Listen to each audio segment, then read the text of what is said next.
Kyoto, Japan, the world's first wooden satellite, developed by Japanese researchers, was launched into space on Tuesday as part of an experimental mission to explore the potential of using timber in future lunar and Mars exploration efforts.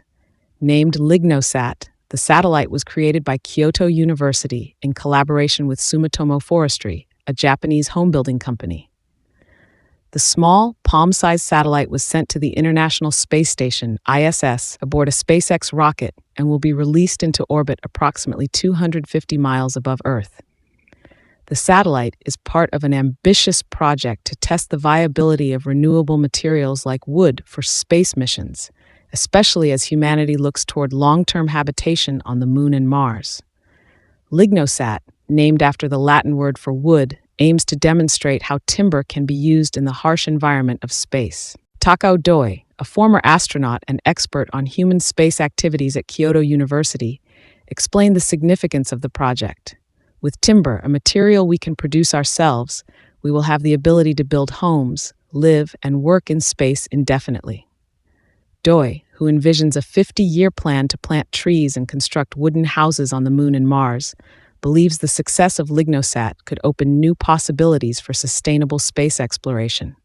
In the early 20th century, airplanes were made of wood, said Koji Murata, a forest science professor at Kyoto University. If we could make airplanes from wood, then surely a wooden satellite is feasible. One of the key advantages of wood in space is its durability. Unlike on Earth, where water and oxygen can degrade wood, the vacuum of space presents no such threats.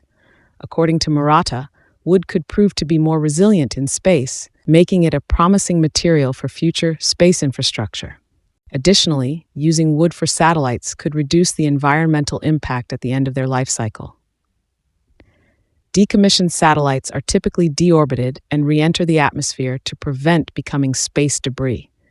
Metal satellites, however, often produce aluminum oxide particles when they burn up upon re-entry. In contrast, a wooden satellite would burn up with far less pollution, Doi explained. Metal satellites might even be banned in the future, he said. If we can prove that a wooden satellite works, we would love to present it to companies like Elon Musk's SpaceX.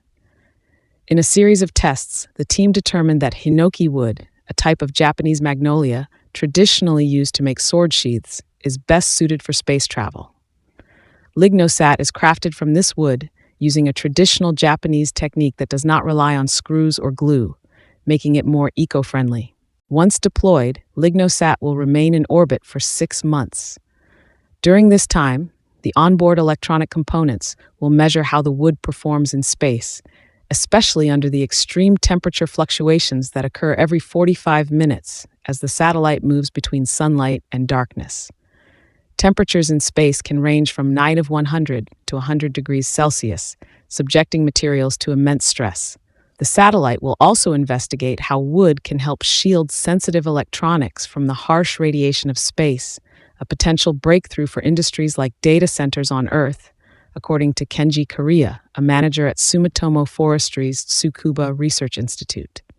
It may seem unconventional, but wood is actually a cutting-edge material in the context of space exploration, he said.